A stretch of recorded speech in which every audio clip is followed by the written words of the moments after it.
Hello everyone, নতুন আরও একটা ভিডিওতে তোমাদের সকলকে স্বাগত জানাই। আর আজকে আমি ভিডিওটা সেখান থেকেই শুরু করতে চলেছি আগের দিন যেখানে শেষ করেছিলাম। মানে আগের দিন আমার সিংহাসন পাতার ভিডিওটা তো তোমাদের সাথে শেয়ার করেছি, আর আজকে আমি আমার ঠাকুর ঘরটাকে সুন্দর করে নিজের হাতে নিজের মন থেকে সাজাবো, তাই জন্য সেটাও তোমাদের সাথে শেয়ার করতে চলে এসেছি। আর সত্যি কথা বলতে সাজানোর পর তো আমার নিজের একান্তভাবেই খুব খুব খুব ভালো লেগেছে। বা তোমাদের কেমন লেগেছে তোমরা সেটা অবশ্যই জানিও। আর দেখো এদিকে আমার মা কিন্তু আমাকে সমস্ত কিছু পার্ট বাই পার্ট সমস্ত বানিয়ে দিয়েছে। নিচে পাতা থেকে শুরু করে ঠাকুরের মুখ মোছানোর রুমাল বা ধরো গীতায় জড়ানো কাপড় থেকে শুরু করে ঠাকুরের কাতা অবধি আমাকে আমার মা বানিয়ে দিয়েছে, আর সমস্ত সুন্দরভাবে সেলাই করে দিয়েছে। ঠাকুরের কাতাগুলো অলরেডি সেলাই তোমা করে দিয়েছে, কিন্তু আমার খুব ইচ্ছা আছে যে শীতকাল আসার আগে আগে এর মধ্যে আমি একটুখানি কারুকার্য করব। মানে আমার তো ফেব্রিক আছে, সে দিয়ে যা পারি তাই করব। এদিকে আমার সিংহাসন মুছে পরিষ্কার করে কাপড় পাতা তো একদম পুরো কমপ্লিট। এবার পালা হচ্ছে আমার মা লক্ষ্মী আর শিবলিঙ্গকে স্নান করিয়ে বসানো। তাই জন্য আমি প্রথমে আমার মা লক্ষ্মীকে নিয়ে নিয়েছি। প্রথমে মা লক্ষ্মীকে স্নান করাবো, তারপর শিবলিঙ্গকে স্নান করাবো। আর তোমরা আমার এই মা লক্ষ্মীকে রাধা স্টাইলে পরানো শাড়িটার কিন্তু অনেক ভালোবাসা দিয়েছো, বলেছো অনেক ভালো লেগেছে, তার জন্য অনেক ধন্যবাদ। আর তার সাথে যেন আমি আজকে যেই শাড়িটা পরে রয়েছি পিঙ্ক কালারের, যেটা প্রথমেই তোমরা দেখেছো, সেটাও আমাকে আমার মা দিয়েছে। আসলে আমি না কদিন ধরে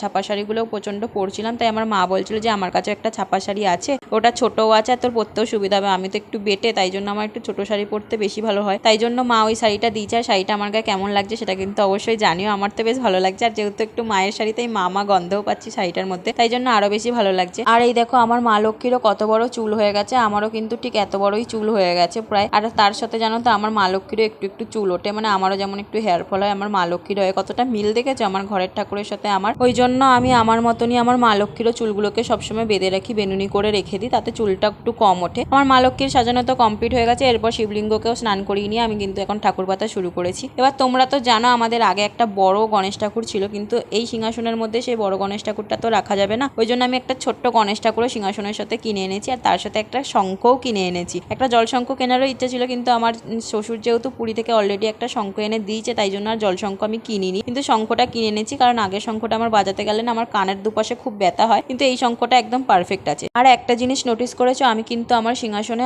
আগের হনুমান ঠাকুরটাকে পাল্টে এখন একটু ছোট্ট হনুমান ঠাকুর রেখেছি, আর এটা পঞ্চমুখ হনুমান। আর আগের যে হনুমান ঠাকুরটা আছে না, ওটাকে আমার বর কিন্তু আমাদের যে দোরগোড়ায় একদম প্রথমে ওখানে লাগিয়ে দিয়েছে, মানে ঢুকতে আমাদের দোরগোড়াতে। এখন হচ্ছে গিয়ে আজকে যেহেতু বৃহস্পতিবার ছিল, আর আমাকে কেমন লাগছে সেটা কিন্তু অবশ্যই জানাবে, ঠিক আছে? বারবার বলছি, যেহেতু বৃহস্পতিবার ছিল তাই জন্য এখন ঘট আকার পালা। এই ঘরটাও জানো তো আমাকে আমার মাই দিয়েছে। আমাদের আগের ঘরটা অনেকটাই ছোট ছিল, ওর মধ্যে না 5 পাতা লাগিয়ে তারপর ওই পান আর কলা আর ধরতেই চাই না, ওই জন্য মা এই ঘরটা পড়েছিল, তাই জন্য এটা দিয়ে দিয়েছে। আর এই ঘরটার যে মুখটা একটু কালো কালো দেখছো না, ওটা অ্যাকচুয়ালি অনেক দিন ইউজ করা হয়নি, কিন্তু সানের ওপর উল্টো করে রাখা ছিল, তো ওই জন্য এটা কালো হয়ে গেছে। অনেক ঘষাঘষি করার চেষ্টা করেছে আমার শাশুড়িও, কিন্তু এটা উঠছে না, তো এটা মাজতে মাজতে হয়তো চলে যাবে, তাই জন্য এটা একটু কালো কালো হয়ে রয়েছে। তোমরা আবার অন্য কিছু ভেবো না যেন। আজকে বৃহস্পতিবার ছিল, তাই জন্য ঘটে পান সুপারি কলা দিয়ে পুজো দেওয়ার সাথে সাথে আমি কিন্তু হনুমান ঠাকুরের জন্য পান সুপারি কলা এনেছিলাম। এর আগেও যখন আমি ওই হনুমান মন্দিরে পুজো দিতে যেতাম, তখনও আমি ওখানে পান সুপারি কলা নিয়ে যেতাম। তো এখন যেহেতু ঘরের ঠাকুরকে আমি রেগুলার পুজো দিয়ে বিয়ে হওয়ার পর, তাই জন্য আর মন্দিরেও খুব একটা যাওয়া হয় না, তাই এই ঠাকুরকে আমি নিবেদন করলাম। আর